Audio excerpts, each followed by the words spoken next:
Park Cheang, yang dikenali dengan satu nama Rose, ialah seorang penyanyi dan penari Korea New Zealand yang memukau dan berpangkalan di Korea Selatan. Dilahirkan pada 11 Februari 1997 di Auckland, New Zealand dan dibesarkan di Melbourne, Australia. Beliau ialah ahli yang disayangi dan sangat berbakat dalam kumpulan gadis yang terkenal di peringkat global Blackpink, yang dibentuk oleh YG Entertainment. Rose diraikan kerana nada dukalnya yang unik dan penuh jiwa, sering digambarkan sebagai tersendiri, berkuasa dan penuh emosi.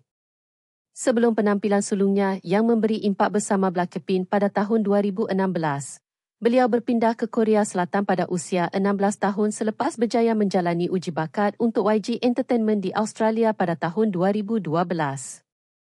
Bakat dukalnya yang luar biasa segera diiktiraf dan beliau menjalani latihan yang rapi selama 4 tahun.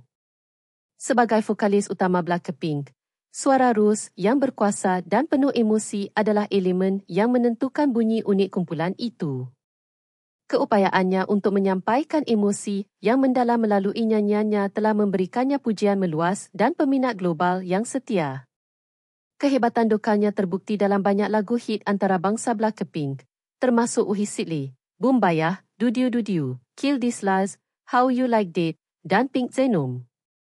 Pada tahun 2021, Rose membuat penampilan solo yang sangat dinanti-nantikan dengan album single A, yang menampilkan lagu-lagu yang diakui secara kritis On The Ground dan Gone.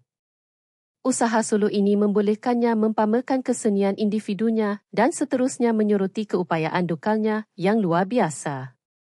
On The Ground mencapai kejayaan komersial yang signifikan dan memecahkan rekod, mengukuhkan statusnya sebagai artis solo yang berjaya.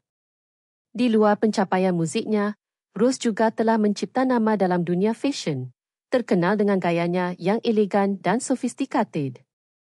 Beliau telah menjadi duta global untuk jenama mewah dan telah menghiasi muka depan banyak majalah berprestij, mengukuhkan dirinya sebagai ikon gaya. Personaliti Rose yang tulus dan interaksi yang mesra dengan peminat juga menjadikannya tokoh yang disayangi di seluruh dunia. Dedikasinya terhadap kejayaannya dan keupayaannya untuk berhubung dengan penonton melalui muziknya telah mengukuhkan kedudukannya sebagai salah seorang vokalis yang paling berbakat dan berpengaruh dalam industri K-pop. Dengan suaranya yang memukau, kehadiran pentas yang memikat, dan pengaruh yang semakin meningkat dalam muzik dan fashion, Rose terus bersinar sebagai ahli yang sangat diperlukan dalam Blackpink dan sebagai artis solo yang memukau, menawan hati di seluruh dunia dengan bakatnya yang luar biasa dan pesonanya yang tidak dapat disangkal.